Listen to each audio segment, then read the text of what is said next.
Welcome back to Slash 2. I'm Kyle. And I'm Charlie. And this week we're talking about our early years in video games. Yeah, but before we jump into that, we do have a brief update. Any of you who've been trying to follow our Instagram, we're having a bit of trouble, so we thought we'd sort of approach that here and let you guys know. So we were down as /2cats, and it was basically just to put cat pictures on. You can probably hear them in the background clawing on the carpet, so making lots of noise in the background of our recordings as normal. But for some reason, even though there was no links to the main pages, there was no real advertisement on there, we uploaded about 10 cat pictures and we got disabled. And we don't know why. They didn't send an email, they didn't tell us why. They're not responding to our appeals or on social media, via Twitter, Facebook, anything. We're just in limbo. And, off the back of that, as we all know, modern day internet users are like Egyptians. You know, we worship cats, you know? Yeah, yada, yada. Holly's always adorable, and Luna's got this cutest little bandana on her collar now, and we can't even show you guys. We'll put them on the Facebook. We'll put them on the Facebook. But yeah, so if anybody ever, which I highly doubt, but if they do happen to come across us Instagram, we want our account back, please. Yeah, because please. We promise we'll be good.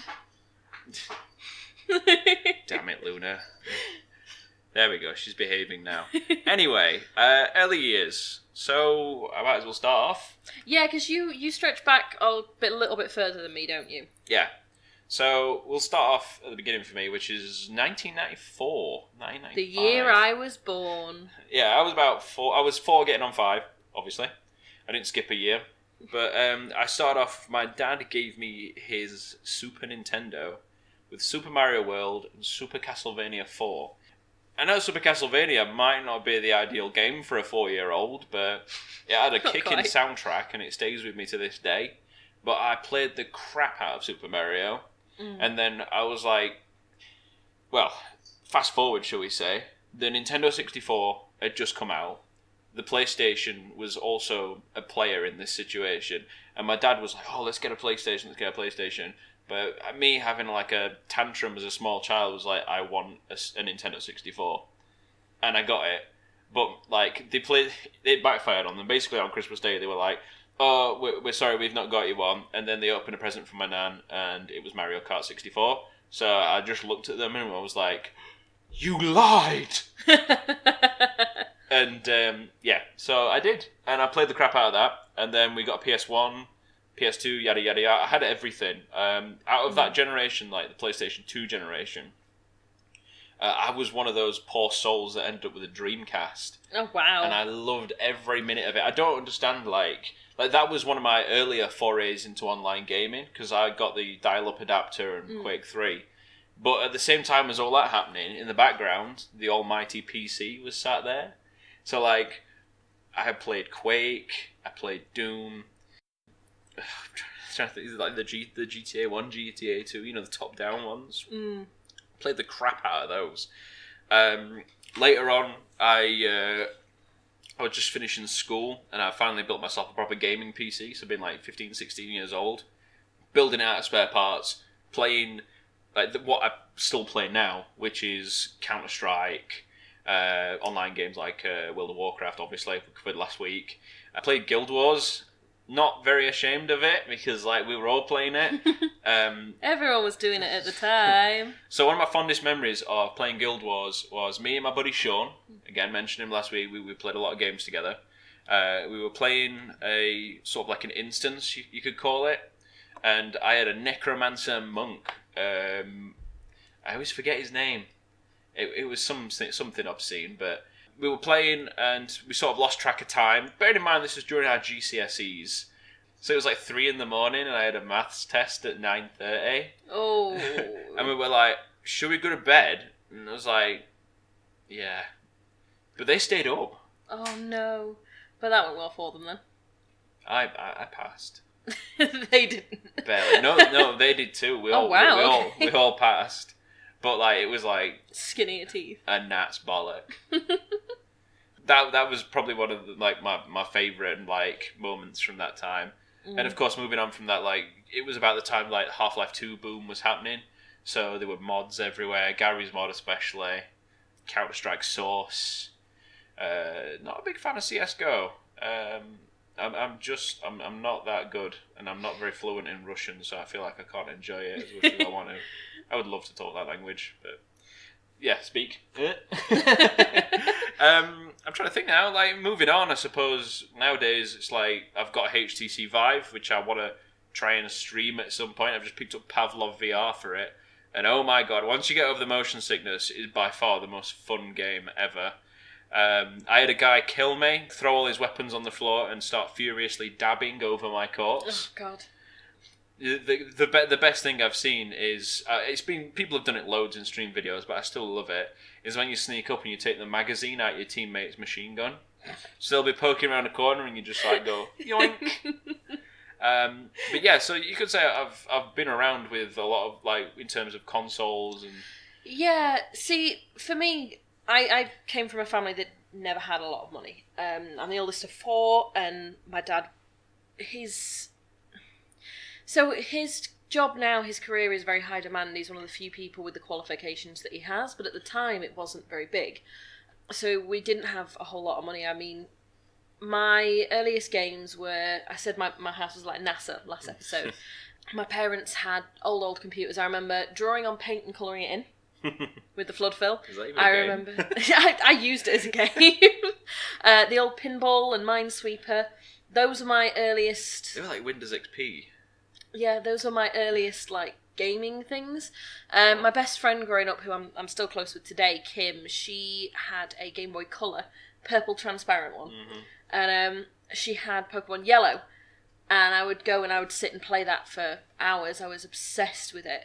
It was so good. Other than that, there was a place called Wacky Warehouse in my hometown, where it was basically an actual restaurant attached to it, where you could have proper meals and stuff. And then it was a big, you know, those like soft play areas with ball pits and things. It was on like a 3-story tall building, and it was just kid fun. They had a play area. Yeah, one of those big soft foam ones. Yeah. So you'd throw yourself into 3-foot deep ball pits and climb up those terrible rope ladders and stuff, and just wiggle and weave in ways that humans shouldn't be able to move, really, but for some reason children are that flexible.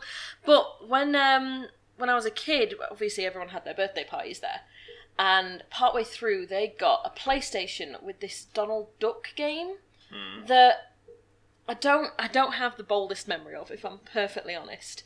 It was like 3D platformer and 2D platformer in different sections, and it was weird. I have vague memories of it at this point. I'm getting a bit old. I'm sure a furious Google will find it. Probably. An ex-boyfriend once thought he found it, brought it home. He'd got it for like £1 off of Granger Games, I think. One of these second-hand game shops. And we put it in and it didn't work. And by the time we went back to return it, Granger Games had shut down.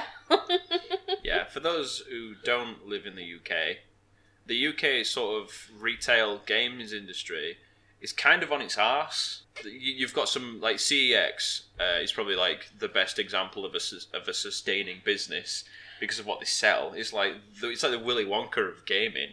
Like, you can go in there and you could pick up like a Vector X cartridge, a PlayStation 4 controller, and then find a really obscure like PSP game that was never imported to the UK. Yeah, the thing is that they have this sort of universal issue where you want to buy something and it costs like standard retail price, even though it's second hand. But if you want to sell something to them, it's like worth 2p.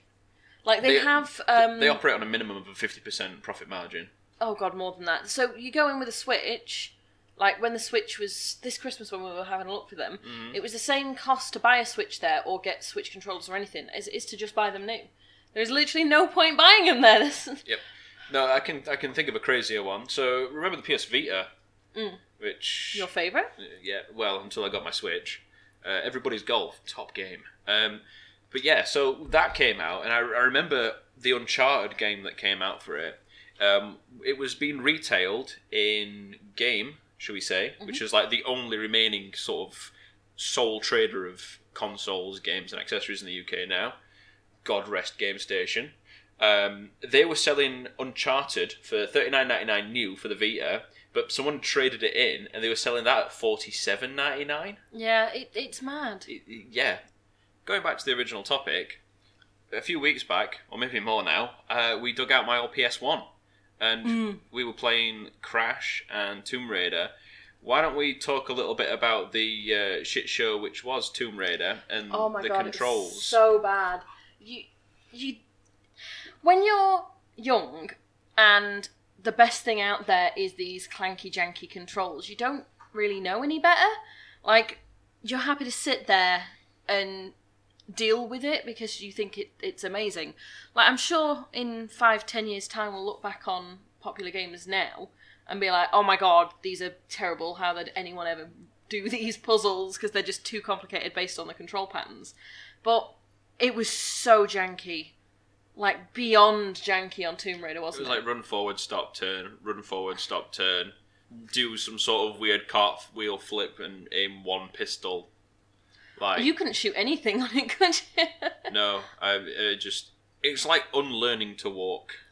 It was really weird as well, because the opening cutscene had her in completely different clothing with completely different hairstyle.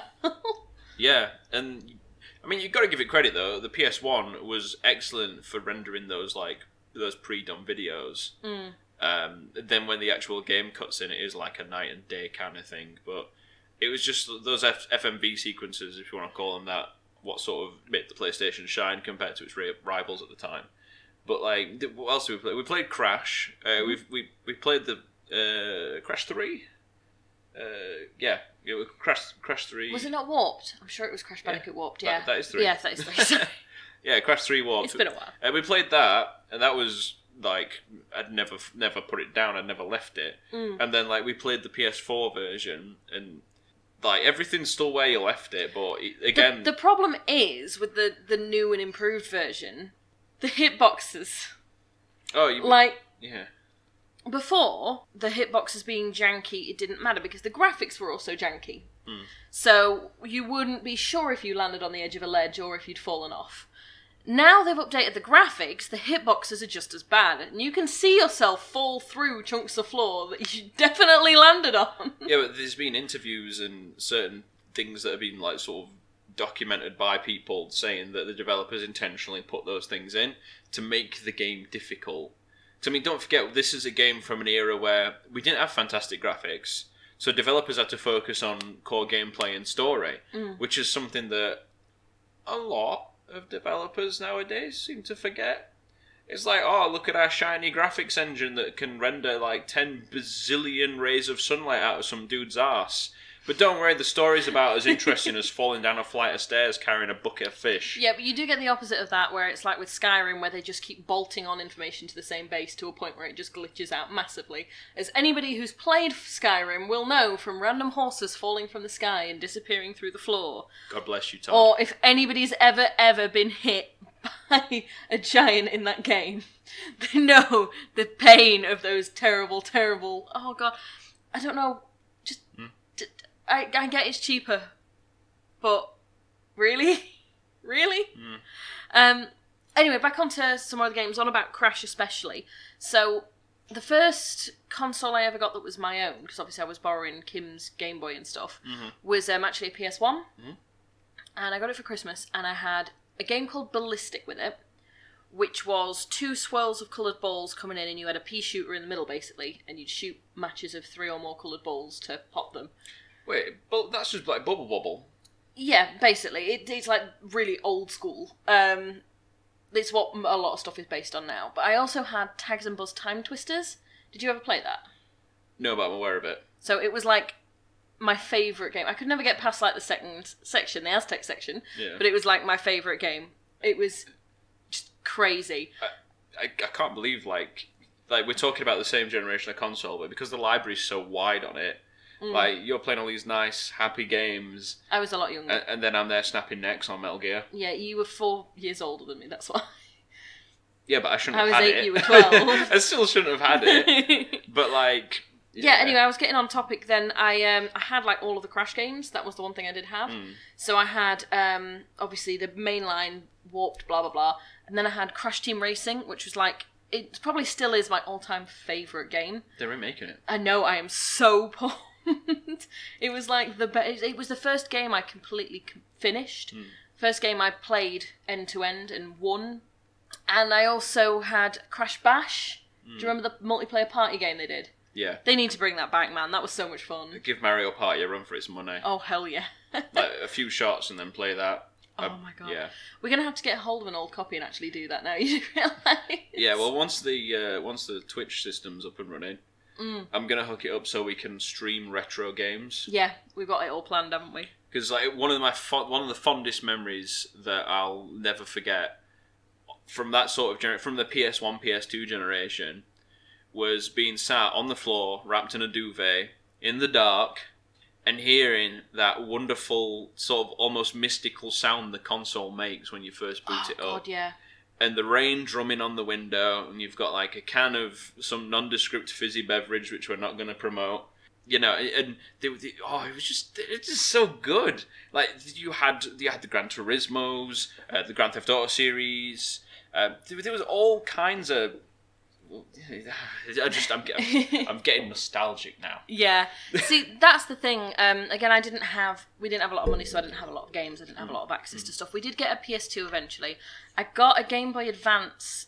It was my first handheld the year that the Advance SP came out. So I was a bit behind. It was the same Christmas that Pokemon Fire Red came out, because I got Fire Red for Christmas with it. And it's big, like camera case with like a magnifying glass and a light and all the extra additional bits for it. The Franken Game Boy. Yeah, basically. And I'd carry around this like case with me everywhere, and it got all the stuff in it. Yeah, and then I'd got the issue of obviously there were a lot of games that I wanted to play but I couldn't. Now luckily I did have my best friend Kim. Yeah. She had a PlayStation 1 and we'd go and we'd sit and we'd play the old Spyro games, Year of the Dragon, things like that. And Driver, which was like, I think meant to be a competitor for the GTA games but never really was. There's a you lot. Couldn't get out the car, and there's a lot of controversy around Driver. That's something which I would totally recommend anyone who is interested or ever played the Driver games, wondered what happened to them. Basically, the first Driver was fantastic. It was supposed to be the sort of stereotypical Hollywood getaway driver kind of game. It was lot of fun. Yeah, and then Driver 2, that's when you could finally get out of the car with the ridiculous running stickman, Tanner. That was fantastic again.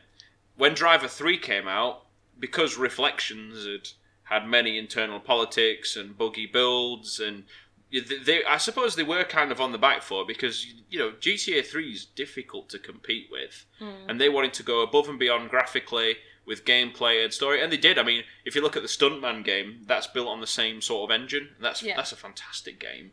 I spent many hours playing Stuntman, just smashing cars up and doing loop-the-loops, and Driver, it's one of those games I'll always love, but it's at a bitter end. I remember in one of the Grand Theft Auto games, they actually took the piss out of Driver, and they had the main character from Driver as someone you had to kill. It was a target that he couldn't be beaten in his car, but once he was on foot, he was trash, basically. Yep. They gave him a female walking animation and everything, just to rub the dirt in a bit more. But like I said, that original game, me and Kim would sit and play it for hours, just driving around, like, just going for a drive. But she also had, in her brother's room, they had a PlayStation 2. And we'd sit and go and play in there for ages. And one thing I have very, very, very vivid memories of is the Charlie's Angels video game that they made. Oh dear God. The only memory I have of that is that being in the bargain bin. So she had it, and it's a really short game. When I first started playing it, I wasn't very good at it. Obviously, it was kind of difficult. Me and Kim took it in turns playing, and took us a couple of days, like a couple of weekends to complete. By the end of it, we'd played it so much and knew everything off by heart, I could complete that game in 2 hours. Start to finish, just speed run the whole thing. Get streaming, get speed running. Oh, it's been a long time. I don't think I could do it now. But literally knew every single thing, skipped all the cutscenes, just ran through as best we could. But yeah, so a lot of my childhood gaming was with other people.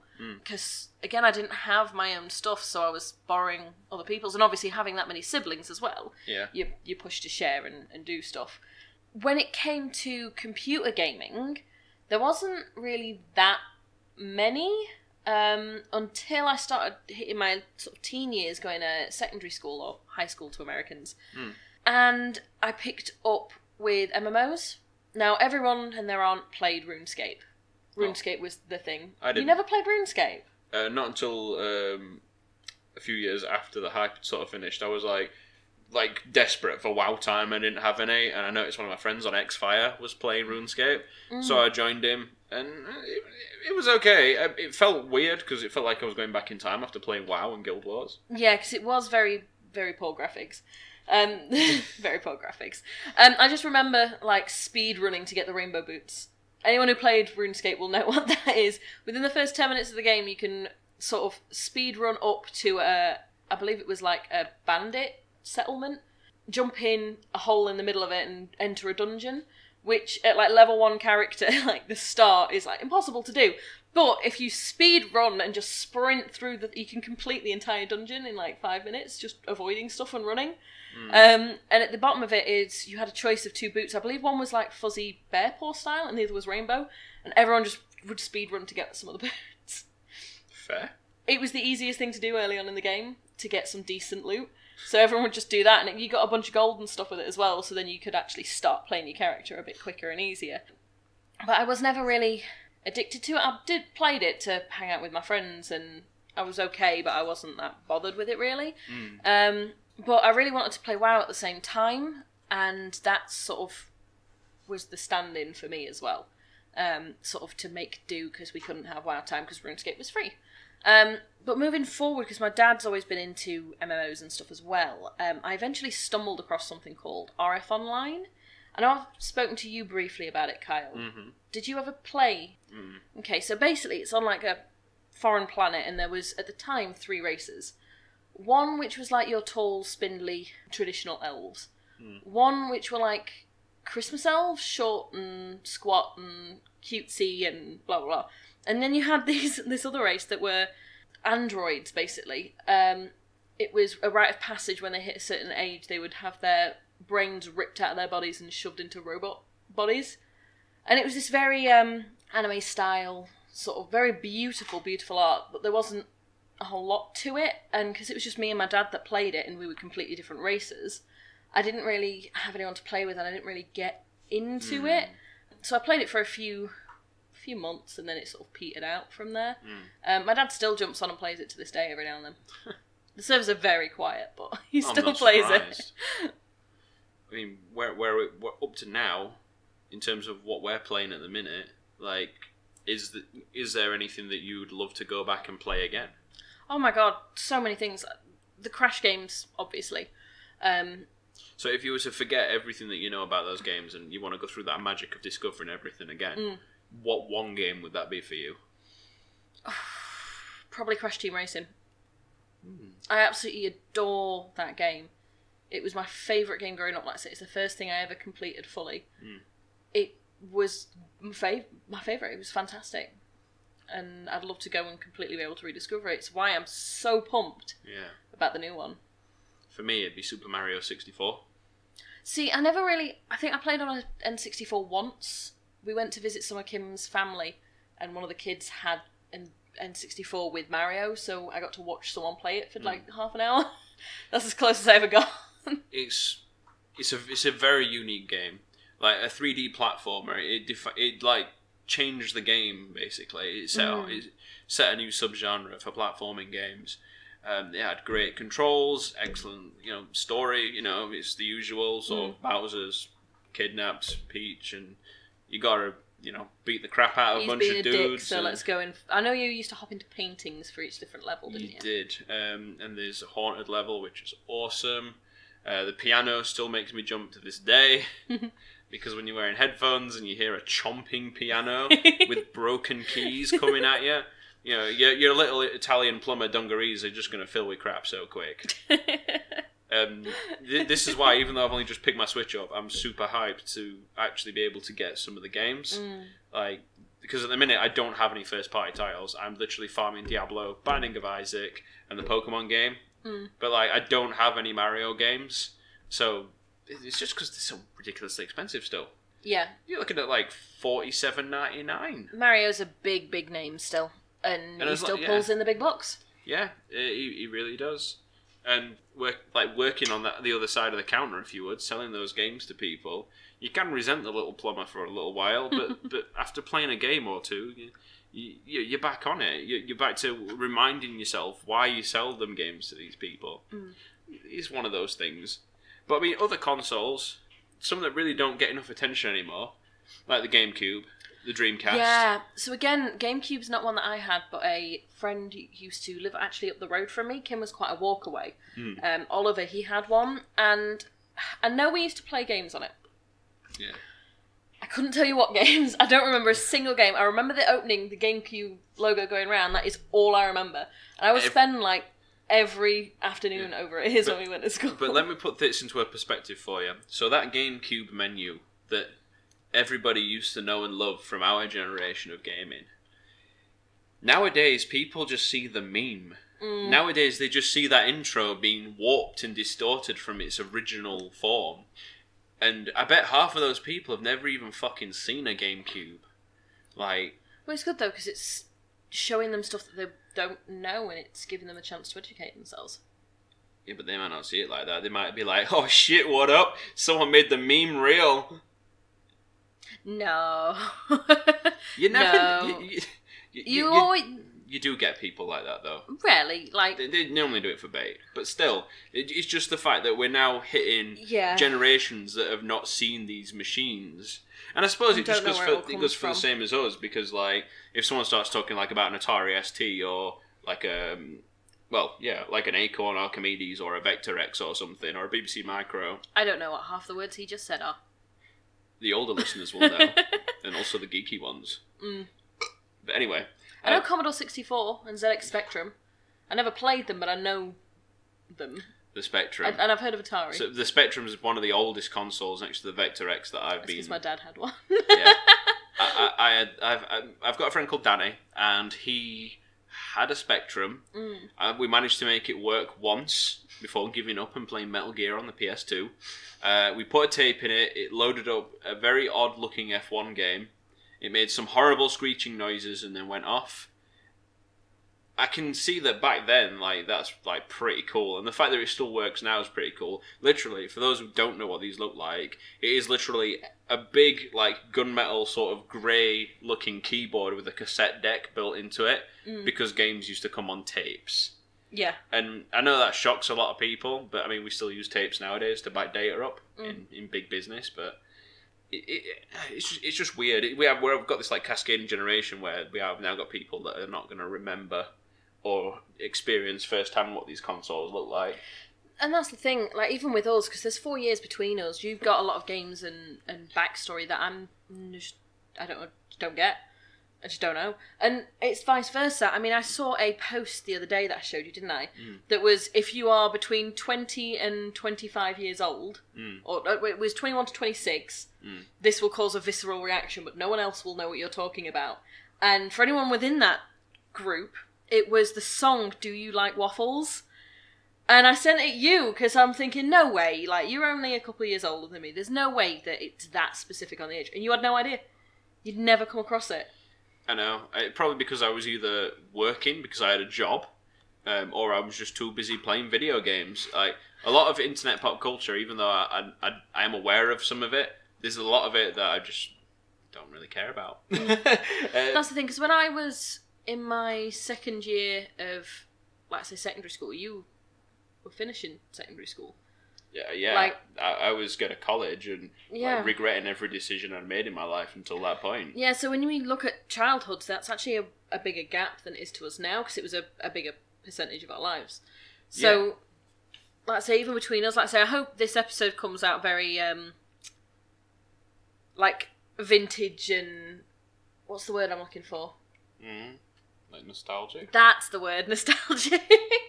I'm bad with words. I hope this episode comes off really nostalgic for a lot of people, but like I say, everyone's going to have just those slightly different stories to tell. Those slightly different segments of the same game world.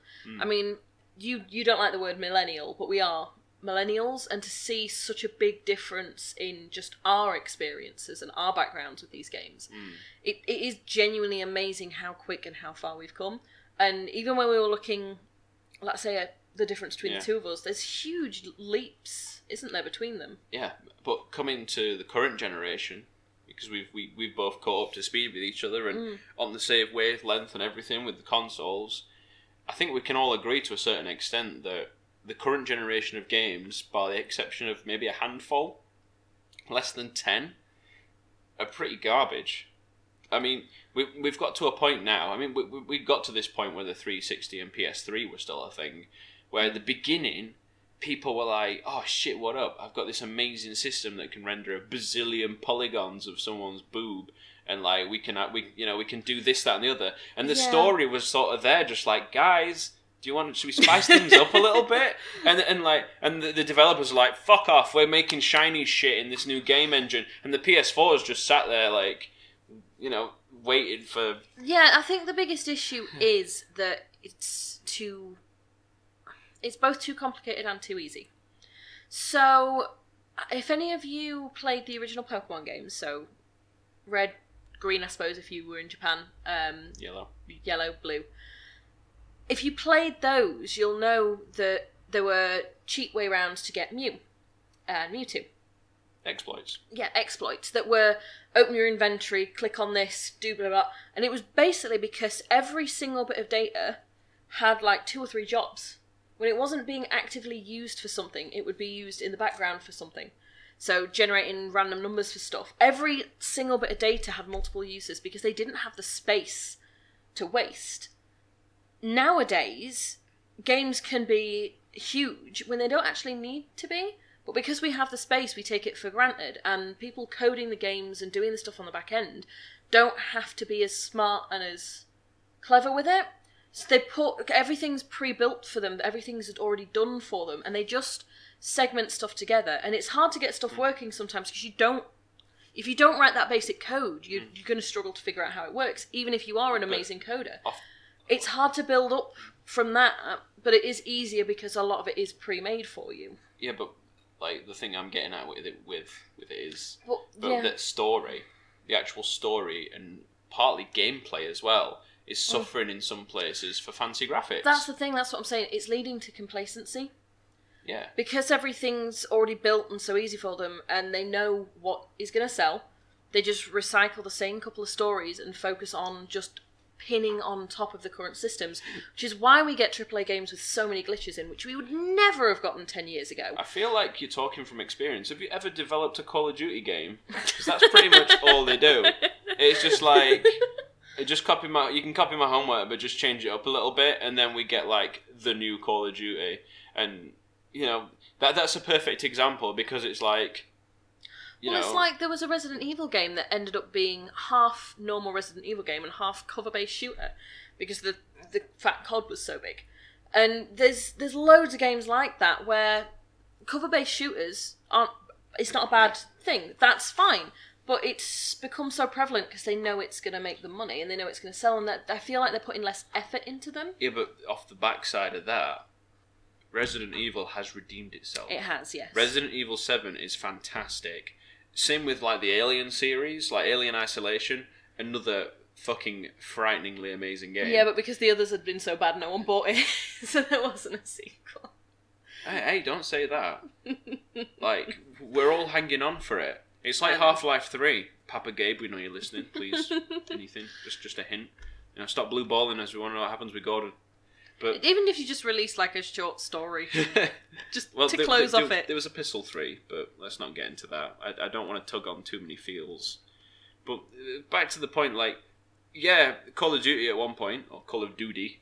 Oh God. If you resent it like we do. It is one of those games where it did dominate. Like, I'll be honest, this is sort of a little bit of insider knowledge from back in the day when I worked in retail.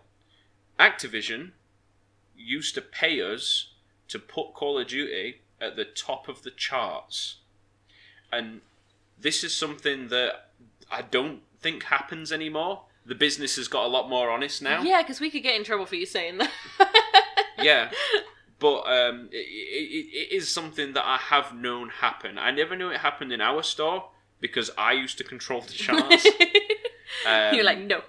But I know that in the past I have heard stories from other colleagues and other employees who work at other outlets who said that Activision reps would come into the store and they would ask why Call of Duty was not at number 1 in the game chart and why they didn't have a dedicated Call of Duty end of aisle or bank which just had their products on and their accessories and their points and things. And this is what I'm getting. I suppose what I'm getting at with this is that games like that can sometimes smother games that are actually worth your time. I mean, this is what I love now about Nintendo and Steam. So Nintendo have just announced a huge partnership where they're going to be putting loads of indie games. Goat Simulator's coming to Switch, people. Be prepared. And Steam are doing exactly the same. I mean, yeah, Steam are just like, yeah, everybody come in, everyone get on Steam, fuck it, you know? And then their algorithm sorts out what's a scam and what's actually a game. But it's still there. Like, you can still access all these amazing titles. I look at Undertale, that's an indie game. Yeah. Binding of Isaac, The Basement Collection. Yeah, I could go on. Banished that I play. Yeah, Banished. Limbo. Mm-hmm. Limbo's a huge, amazing title that's sold hundreds and hundreds of thousands of copies over the years. It's a 98 megabyte game. There's nothing to it. That's a sort of innovation that we need to nurture and get more of. Yeah.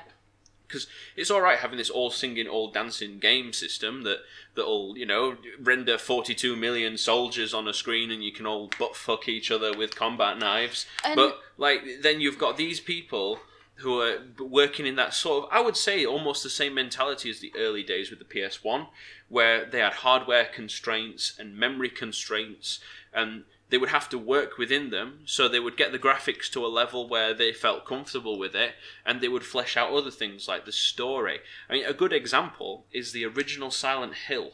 Now, the team at Konami had no faith at all in Team Silent, and primarily because they had previous projects that failed, but they still went ahead and they made an amazing game by messing with your head, making a psychological horror. That's the thing. So we seem to have swapped in recent years.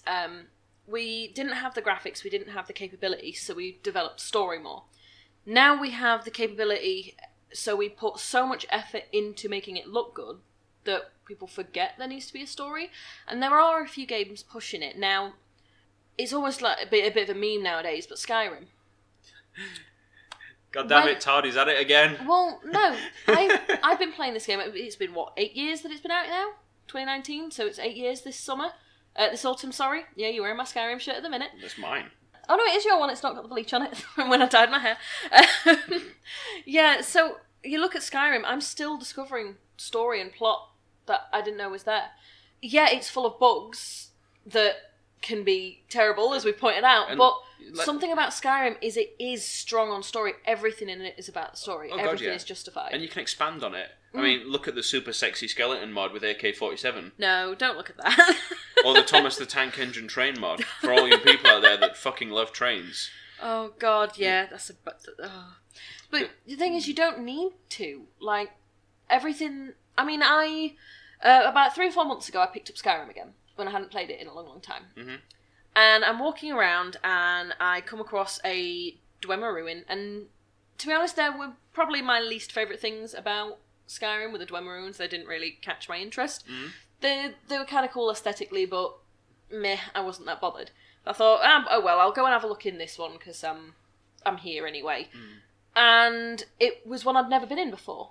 And I could hear a ghostly voice talking to me, warning me to turn back. And it turned out to be a whole storyline about Ethereum. And the Ethereum shards and this... And I have no idea how I'd never come across this before, because I'm very much into lore, and I'd never even stumbled across the lore of it before. But you know it's a good game when 7 or 8 years down the line, there's still YouTubers going whose sole income, whose sole channel is about Skyrim. Oh, hell yeah. That's all they cover. Camelworks, ESO. I mean, ESO does cover Elder Scrolls Online now, but there's loads of them where it's just things you may not have noticed, things you may not have seen, random encounters that exist that you may not have come across. That is the sign of a good game to me, that this far down, it is still being talked about. And sold on current formats. Yeah, people joke about it being on everything, even Amazon Alexa, blah, blah, blah. But people are buying it. Yeah. Because it is fundamentally a good game. Oh, hell yeah. It's an open world game. You aren't, like, channeled into anything. There's, of course, a core story. Yeah, which you don't even need to follow. After the dragon attacks Helgen, you can just fucking walk off and just not pay attention to any of that. Well, yeah. You can build anything you want, like, story-wise for your character, and the world around it will give you opportunities to do good and bad, and it exists on its own without you. Yes, you will come and the quests are all dependent on your character coming in, but it gives you the impression that all this stuff is happening in the world around you anyway, and you just happen to have stumbled across it at the right time. It's very well executed, and I'm both excited and nervous now they've announced the new Elder Scrolls. I was very, very pumped that we were going to get Valenwood, because I play a Bosmer, a Wood Elf, and I really want to learn more about that lore. Mm-hmm. But it looks like it might be Hammerfell we're getting, so I'm a little bit disappointed, but... Eventually. One day.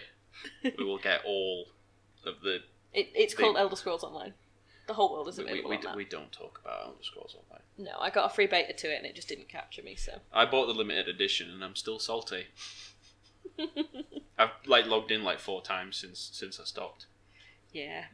There are other games that follow that format, but if you can create a living, breathing world and you can put stories within stories, like GTA 5, it's got the random encounters and strangers and freaks, which is hilarious. You could be shooting up a bar, you could be trying to out thrill seek some crazy dude who jumps without his parachute. Spoiler alert. There's all kinds of things that... That's the thing, making a living, breathing world and filling it with stories. Everyone knows what the capabilities are of the systems we have now. Everyone can make anything look good now. We need to be focusing more on making living, breathing worlds that your character feels a part of and that you can get lost in. I think that's the most important thing at the minute for gaming. But well, looking at Beyond Good and Evil, the new one that's coming out, controversy aside about the whole permanent online connection thing. Ugh. It would be nice if they just made a decent single player game. Spider-Man, the new Spider-Man. There's no online capabilities on that. There is, but it doesn't require an online connection. It's got the whole living, breathing world. I really want to play it. Everything I've heard has been absolutely raving about it. It's meant to be fantastic. Well, maybe if we can sacrifice a lesser console's controller to our rather stubborn PlayStation 4, we might be able to get it to work. Yeah, the PlayStation doesn't like it very much. No, it's a first-gen PS4 with a faulty HDMI port, and if it's not placed at the exact right angle, and if the wind isn't blowing in the right direction, the console will not display anything. So, it's always 50-50. I'm always on the fence about whether we should buy a game for it or not. And then, get back and then have to spend 45 minutes praying to, Papa Sony that it will bless us with its presence on the screen. Fuck, it cannot give me audio and just give me visuals and I'll be happy. Yeah. So I can turn subtitles on. But eventually, once money's better, because I'll be honest, it's like a second or third hand console. I actually acquired it broken and fixed it myself. Yeah. Yeah, so maybe one day. One day. We'll buy a new console.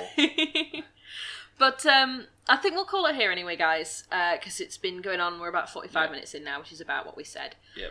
Next week we will be sort of continuing on where we've left off, because we're picking up basically your background of working with the games industry. Well, the bottom of the games industry. I said with, not in. Retail. Well, gaming retail. Yeah. Fantastic stories about amazing people that I've met, amazing experiences I've had, and generally just all the cool stuff you get to find out. And I'll be there too. But off the back of that, I just want to say that as sort of the closing note for this. Yeah, our advice for this week. Worth versus value. Essentially, behind that, the profit margin for a game is very little. If, say, for example, you go to the counter and you decide you want to buy, Call of Duty or GTA or some other AAA title at full price, say $39.99. What you got to remember is, when you're complaining about those prices, if you do, I'm not saying you don't, but there is those people out there that are just like, oh, what the fuck? Yeah, less than a penny of that game is going to the person who you're talking to. Less than a penny are going to the people that are actually doing anything. So, to put that into perspective, say you get a $39.99 game on shelf, you will buy that bulk per unit at something stupid like $38.27 per unit, and you're literally making pence on a game. You'll barely break £3 profit on a console. And each shop has got its overheads and stuff. What we're saying is buy in physical shops if you can, because it's always good to support the high street. Buy pre-owned if you want your store to stay on the high street, because it's nearly 100% profit margin, and you'll be doing the guys a favour. Yeah. treat your civs well, guys. They're just people doing their jobs. I mean, I when we were talking about this as our advice for this week, I brought up a couple of the guys at work were complaining, slightly off topic, but about getting his shoes resoled. So the sole was broken, they needed complete replacement. And he was moaning that it was going to be £20 and it's only an hour's work. And I turned to him and said, okay, let's break that down. You are taking your shoe to a professional shoe repair place. That person who fixes that shoe is going to spend an hour on it, yes. They are highly skilled, they should be getting at least £10 an hour. More likely they're getting around minimum wage of around £7.58. That's already half the cost gone just on their time. Then they've got the overheads for the shop, the machinery they're going to use, the actual equipment, the new sole, the everything that you're going to need to fix that up. There's no real profit there. That's just that person getting the basic money they need. They're not scamming you for money. Like, generally, shops, retail, high streets, they're doing their best to survive at the moment, and we should be supporting it. Yeah, it's expensive, everyone's money's tight, but it's not their fault, guys. Like, the staff are just doing what they can to survive and give you the best experience they can. And if you're still angry, blame it on Brexit. No, don't. No. We're just... Blame it on the rich. Eat the rich. Yeah. The key thing for all our overseas listeners, if there are any, I don't know, we're still starting out at this. British do several things very well. Drinking tea, waiting in queues. Drinking beer. Yeah, and being disappointed. Being British, we crave disappointment. So when you look at our miserable little island, just remember that. Anyway, that's going to be it for today, guys. Anyway, like I say, we'll be back next week, won't we? Obviously, you can find us on all the usual, Facebook, I would say Instagram, but not at the minute. Yep. Twitter, we're on SoundCloud. Like I say, we have a Reddit account you can message. That I don't think there's anything on there at the minute. Yeah, so. We're still building that up. But off the back of this, I want 2 things in the comments, if you do leave any comments. How it sounds. We bought a microphone, we scraped together and got one off Amazon. We're still in the tent, because it's still a bit echoey. We're still in the tent. But it's a bit better. And leave us comments about your earliest memories playing video games. So, yeah, if anyone remembers what that Donald Duck game might be, please let us know. And just give us like one scenario from a young age, whether you were excitement about buying a new game, or you were smashing multiplayer on Halo, or just one of those things where it just gets you right in the feels, and you wish you could go back to that very moment and relive it all over again. Yeah, send us some stuff, because we're more than happy to revisit stuff like this and go over. You'll probably trigger memories in us, so we're happy to go back over things later on down the line. Yeah, and I'll go digging through the loft to find the copy of it. Oh, also, I've ordered us some /2 t-shirts. Sweet. So, if anyone's going to the Birmingham MCM Expo in a month or so's time, 2 months' time, come say hi. I think it'll be a month when this comes out. Come say hi, tell us we suck, Yeah, look for the logo, QR code on the back. I don't know where the QR code's going to go to yet, but... It'll most likely go to our YouTube channel or our website. Yeah, I've sorted it out. Spoken to them about getting it done, so those will be getting produced soon. But yeah, if things go well, we might have actual /2 t-shirts out for other people as well. But we're taking things one step at a time at the minute. So. Definitely. But other than that, we hope you have a very good evening, guys. Thank you for listening. And we'll see you next week. Signing off. Bye.